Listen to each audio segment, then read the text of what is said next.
Hi Kannada ವೇದ YouTube ಚಾನಲ್ಗೆ ಎಲ್ಲ ವಿದ್ಯಾರ್ಥಿನಿಯರಿಗೆ ಸ್ವಾಗತ ಅಂತ ಹೇಳ್ತಾ, ಕರ್ನಾಟಕ ರಾಜ್ಯದಲ್ಲಿ ನಡೆದಿದ್ದಂತಹ ಸಾಕಷ್ಟು ವಿವಾದಗಳನ್ನು ಫೇಸ್ ಮಾಡಿದಂಥ 5 ಇಂಟು 9ನೇ ತರಗತಿ ವಿದ್ಯಾರ್ಥಿಗಳಿಗೆ 2023-24ನೇ ಸಾಲಿನಲ್ಲಿ ಪಬ್ಲಿಕ್ ಮಾದರಿಯಲ್ಲಿ ಅಥವಾ ಬೋರ್ಡ್ ಪರೀಕ್ಷೆ ಅಂತ ಅಂದ್ಬಿಟ್ಟು ಕೂಡ ವಿದ್ಯಾರ್ಥಿಗಳಿಗೆ ಮೌಲ್ಯಾಂಕನ ಅಂತ ಹೆಸರಲ್ಲಿ ಸಾಕಷ್ಟು ಒಂದು ಹೆಸರುಗಳಲ್ಲಿ ಒಂದು ಪರೀಕ್ಷೆ ನಡೆದಿತ್ತು 5 ಇಂಟು 9ನೇ ತರಗತಿ ಅಂದ್ಬಿಟ್ಟು. ಈ ಒಂದು ಪರೀಕ್ಷೆಯನ್ನು ಬರೆದಂಥ ವಿದ್ಯಾರ್ಥಿಗಳು ವ್ಯಾಲ್ಯೂಯೇಷನ್ ಹೇಗೆ ನಡೀತಿದೆ, ನಮ್ಮದು ಪಾಸ್ ಮಾಡ್ತಾರಾ, ಫೇಲ್ ಮಾಡ್ತಾರಾ, ಪರೀಕ್ಷಾ ಫಲಿತಾಂಶ ರಿಸಲ್ಟ್ ಯಾವಾಗ ಪ್ರಕಟ ಮಾಡ್ತಾರೆ ಅಂತೆಲ್ಲ ಕೇಳ್ತಾ ಇದ್ದೀರಿ. ಅದರ ಕುರಿತು ವಿಡಿಯೋದಲ್ಲಿ ಮಾಹಿತಿನ ತಿಳಿಸ್ತಾ ಇರುವಂಥದ್ದು. ಇದು ಕುರಿತು ಇಲಾಖೆಯವರು ಮಾಹಿತಿನ ಕೊಟ್ಟಿರುವಂಥದ್ದು, ಯಾವಾಗ ವಿದ್ಯಾರ್ಥಿಗಳ ಫಲಿತಾಂಶ ಪ್ರಕಟ ಆಗುತ್ತೆ, ಏನು ಎತ್ತ ಅಂತ ಅಂದ್ಬಿಟ್ಟು ವಿಡಿಯೋದಲ್ಲಿ ಮಾಹಿತಿನ ಕೊಡ್ತಾ ಇರುವಂಥದ್ದು.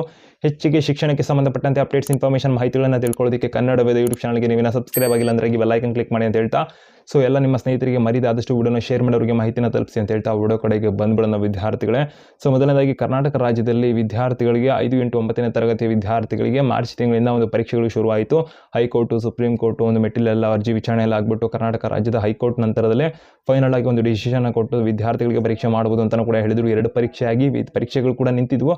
ಕೊನೆಗೆ ಕಂಪ್ಲೀಟ್ ಆಗಿ ವಿದ್ಯಾರ್ಥಿಗಳಿಗೆ ಪರೀಕ್ಷೆಗಳು ಕೂಡ ಎಂಡ್ ಆಗಿರುವಂಥದ್ದು. ಈ ಒಂದು ಪರೀಕ್ಷೆನ ಬರೆದಿರುವಂಥ ವಿದ್ಯಾರ್ಥಿಗಳು ರಿಸಲ್ಟ್ ಯಾವಾಗ ಅಂತ ವೆಯ್ಟ್ ಮಾಡ್ತಿರಲ್ಲ, ಈ ರಿಸಲ್ಟ್ಗೆ ಸಂಬಂಧಪಟ್ಟಂತೆ ಇಲಾಖೆಯವರು ಇದೀಗ ಮಾಹಿತಿನ ಕೊಟ್ಟಿದ್ದು. ಈ ಒಂದು 5 ಇಂಟು 9ನೇ ತರಗತಿಯ ಬೋರ್ಡ್ ಪರೀಕ್ಷಾ ಫಲಿತಾಂಶ ರಿಸಲ್ಟನ್ನು ಏಪ್ರಿಲ್ ತಿಂಗಳ 8ನೇ ತಾರೀಕಿನ ವೇಳೆಗೆ ಪ್ರಕಟ ಮಾಡೋದಕ್ಕೆ ಸಂಬಂಧಪಟ್ಟಂತೆ 5 ಇಂಟು 9ನೇ ತರಗತಿ ಮಕ್ಕಳ ಮೌಲ್ಯಾಂಕನ ಒಂದು ಫಲಿತಾಂಶವನ್ನು ಕೂಡ ಏಪ್ರಿಲ್ 8ರಿಂದ 10ನೇ ತಾರೀಕಿನ ಒಳಗಾಗಿ ಪ್ರಕಟಿಸಲು ಮಂಡಳಿ ಈಗಾಗಲೇ ಮುಂದಾಗಿದೆ, ಸಿದ್ಧತೆಗಳನ್ನು ಕೂಡ ಮಾಡ್ಕೊಂಡಿದೆ ಅಂತ ಹೇಳಿದ್ದಾರೆ. ಏಪ್ರಿಲ್ ತಿಂಗಳ 8ರಿಂದ 10ನೇ ತಾರೀಕಿನ ಒಳಗಾಗಿ ಈ ಒಂದು ಫಲಿತಾಂಶ ಏನಿದೆ 5 ಇಂಟು 9ನೇ ತರಗತಿ ವಿದ್ಯಾರ್ಥಿಗಳ ರಿಸಲ್ಟನ್ನು ಪ್ರಕಟ ಮಾಡ್ತಾರೆ ಅಂತ ಮಾಹಿತಿಗಳು ಇರುವಂಥದ್ದು. ಅಂದರೆ ವ್ಯಾಲ್ಯೂಯೇಷನ್ಗಳು ಕೂಡ ಈಗಾಗಲೇ ನಡೀತಾ ಇರುವಂಥದ್ದು, ಬೇಗನೆ ವ್ಯಾಲ್ಯೂಯೇಷನ್ ಕೂಡ ಮಾಡ್ತಾ ಇದ್ದಾರೆ. ಯಾಕಂದರೆ ಸಾಕಷ್ಟು ವಿದ್ಯಾರ್ಥಿಗಳು 28 ಲಕ್ಷಕ್ಕೆ ಹೆಚ್ಚಿಗೆ ವಿದ್ಯಾರ್ಥಿಗಳು ಒಂದು ಪರೀಕ್ಷೆಗಳನ್ನು ಬರೆದಿರುವಂಥದ್ದು. ನಂತರದಲ್ಲಿ ಒಂದು ವ್ಯಾಲ್ಯೂಯೇಷನ್ ಜೊತೆಗೆ ಟೀಚರ್ಸು ಕೂಡ ಹೆಚ್ಚಿಗೆ ಒಂದು ಶಿಕ್ಷಕರು ವ್ಯಾಲ್ಯೂಯೇಷನ್ ಅನ್ನು ಮಾಡ್ತಿರೋದ್ರಿಂದ ಬೇಗನೆ ರಿಸಲ್ಟ್ ಅಂತೂ ಬರುತ್ತೆ, ಅದರಲ್ಲಿ ಏನು ಸಮಸ್ಯೆ ಇಲ್ಲ. ಹಾಗಾಗಿ ವಿದ್ಯಾರ್ಥಿಗಳಿಗೆ ಕರ್ನಾಟಕ ರಾಜ್ಯದ 5 ಇಂಟು 9ನೇ ತರಗತಿ ಒಂದು ಪಬ್ಲಿಕ್ ಪರೀಕ್ಷೆ ಅಥವಾ ಬೋರ್ಡ್ ಪರೀಕ್ಷೆ ಅಥವಾ ಮೌಲ್ಯಾಂಕನ ಪರೀಕ್ಷೆ ಇದರ ಒಂದು ರಿಸಲ್ಟನ್ನು ಏಪ್ರಿಲ್ ತಿಂಗಳ 8ನೇ ತಾರೀಕಿನಿಂದ ಏಪ್ರಿಲ್ನ 10ನೇ ತಾರೀಕಿನ ವೇಳೆಗೆ ಒಂದು ರಿಸಲ್ಟ್ ಬರುತ್ತೆ ಅಂತ ಮಾಹಿತಿಗಳಿರುವಂಥದ್ದು. ಈಗ ವಿದ್ಯಾರ್ಥಿಗಳ ಪ್ರಶ್ನೆ ಏನಾಗಿದೆ ಅಂದರೆ, ಪಾಸ್ ಮಾಡ್ತಾರಾ, ಫೇಲ್ ಮಾಡ್ತಾರಾ, ಪ್ರಮೋಟ್ ಮಾಡ್ತಾರಾ, ಅಥವಾ ಬೋರ್ಡ್ ಪರೀಕ್ಷೆ ಆಗಿರೋದ್ರಿಂದ ಇದನ್ನು ಫೇಲ್ ಮಾಡ್ತಾರೆ ಅಂತೆಲ್ಲ ಸಾಕಷ್ಟು ಡೌಟ್ಸ್ಗಳು ನಿಮ್ಮಲ್ಲಿರುವಂಥದ್ದು. ಇದಕ್ಕೆ ಸಂಬಂಧಪಟ್ಟಂತೆ ಮಾಹಿತಿನ ತಿಳಿಸುವಂಥದ್ದರೆ ಇಲಾಖೆ ಕಡೆಯಿಂದ ಮಾಹಿತಿನ ಕೊಟ್ಟಿದ್ರು. ಇದು ಒಂದು ವಿದ್ಯಾರ್ಥಿಗಳಿಗೆ ಮೌಲ್ಯಾಂಕನ ಆಗಿರುತ್ತೆ ಅಷ್ಟೇ ಅಂತ ಅವ್ರು ಮಾಹಿತಿನ ಕೊಟ್ಟಿದ್ರು. ಸಾಕಷ್ಟು ಇದನ್ನು ಮಿಸ್ಕಮ್ಯುನಿಕೇಷನ್ ಮಾಡ್ಕೊಂಡ್ಬಿಟ್ಟು ವಿದ್ಯಾರ್ಥಿಗಳಿಗೆ ಬೋರ್ಡ್ ಪರೀಕ್ಷೆ ಮಾಡ್ತಿದ್ದಾರೆ, ಪಬ್ಲಿಕ್ ಪರೀಕ್ಷೆ ಮಾಡ್ತಿದ್ದಾರೆ ಹಾಗೆ ಅಂತ ಕೇಸ್ ಕೂಡ ಹಾಕಿದ್ರು. ಕರ್ನಾಟಕ ಸರ್ಕಾರದ ಕರ್ನಾಟಕ ಶಿಕ್ಷಣ ಇಲಾಖೆಯವರು ಮಾಹಿತಿನ ಕೊಟ್ಟಿರೋದ್ರಿಂದ ಇದು ಜಸ್ಟ್ ಮೌಲ್ಯಾಂಕನ ಅಷ್ಟೇ ಆಗಿರುತ್ತೆ. ವಿದ್ಯಾರ್ಥಿಯ ಕಲಿಕಾ ಮಟ್ಟವನ್ನು ತಿಳ್ಕೊಳ್ಳೋದಕ್ಕೆ ಅಷ್ಟೇ ಒಂದು ಪರೀಕ್ಷೆ ಮಾಡ್ತಿದ್ವಿ. ಅದನ್ನು ಬಿಟ್ಟು ಯಾವುದೇ ವಿದ್ಯಾರ್ಥಿ ನಾವು ಅನುತ್ತೀರ್ಣ ಅಥವಾ ಫೇಲ್ ಮಾಡೋದಿಲ್ಲ ಅಂತ ಹಿಂದೆ ಮಾಹಿತಿನ ಕೊಟ್ಟಿದ್ರು. ಸುತ್ತೋಲೆ ಕೂಡ ಪ್ರಕಟ ಆಗಿತ್ತು.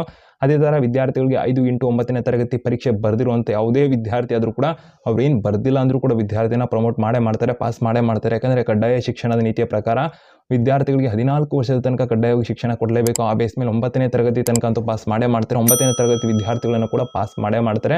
ಇದನ್ನು ಹೇಳ್ತಿರೋದು ವಿದ್ಯಾರ್ಥಿಗಳನ್ನು ಡಿಮೋಟಿವೇಟ್ ಮಾಡೋದಕ್ಕಾಗಲ್ಲ, ಅಂದರೆ ಓದೋ ವಿದ್ಯಾರ್ಥಿಗಳಿಗೆ ಅನ್ಯಾಯ ಆಗಲಿ ಅಂತಲ್ಲ. ಸಾಕಷ್ಟು ವಿದ್ಯಾರ್ಥಿಗಳಿಗೆ ಆತಂಕ ಕೂಡ ಇರುವಂಥದ್ದು, ಪಾಸ್ ಮಾಡ್ತಾರೆ ಏನು ಮಾಡ್ತಾರೆ ಅಂತಂದ್ಬಿಟ್ಟು ವಿದ್ಯಾರ್ಥಿಗಳು ಸಾಕಷ್ಟು ಚಿಂತೆಯಲ್ಲಿ ಕೂಡ ಇರುವಂಥದ್ದು. ಈ ಒಂದು 5 ಇಂಟು 9ನೇ ತರಗತಿಯ ಒಂದು ಮಕ್ಕಳು ಕೂಡ ಒಂದು ಚಿಂತೆಯಲ್ಲಿರೋದ್ರಿಂದ ಈ ಒಂದು ಮಾಹಿತಿನ ತಿಳಿಸ್ತಾ ಇರುವಂಥದ್ದು.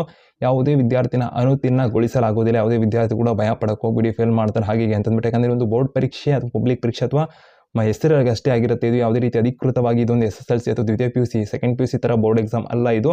ಹಾಗಾಗಿ ಯಾವುದೇ ವಿದ್ಯಾರ್ಥಿಗಳು ಕೂಡ ಆತಂಕ ಭಯನ ಪಡಕ್ಕೆ ಹೋಗ್ಬಿಡಿ. ಎಲ್ಲ ವಿದ್ಯಾರ್ಥಿಗಳು ಕೂಡ ಪಾಸ್ ಅಂತೂ ಮಾಡ್ತಾರೆ, ಮುಂದಿನ ತರಗತಿಗೆ ಪ್ರಮೋಟ್ ಮಾಡ್ತಾರೆ. ಇದಕ್ಕೆ ಸಂಬಂಧಪಟ್ಟಂತೆ ಹೆಚ್ಚಿಗೆ ಅಪ್ಡೇಟ್ಸ್, ಇನ್ಫಾರ್ಮೇಷನ್ ಏನಿದ್ರು ಕನ್ನಡ ವೇದ ಯೂಟ್ಯೂಬ್ ಚಾನಲ್ ನಿಮಗೆ ಸಿಗ್ತಾ ಇರ್ತದೆ. ಇದಕ್ಕೆ ಚಾನಲ್ಗೆ ಸಬ್ಸ್ಕ್ರೈಬ್ ಆಗಿ ಬೆಲ್ ಐಕನ್ ಕ್ಲಿಕ್ ಮಾಡಿ.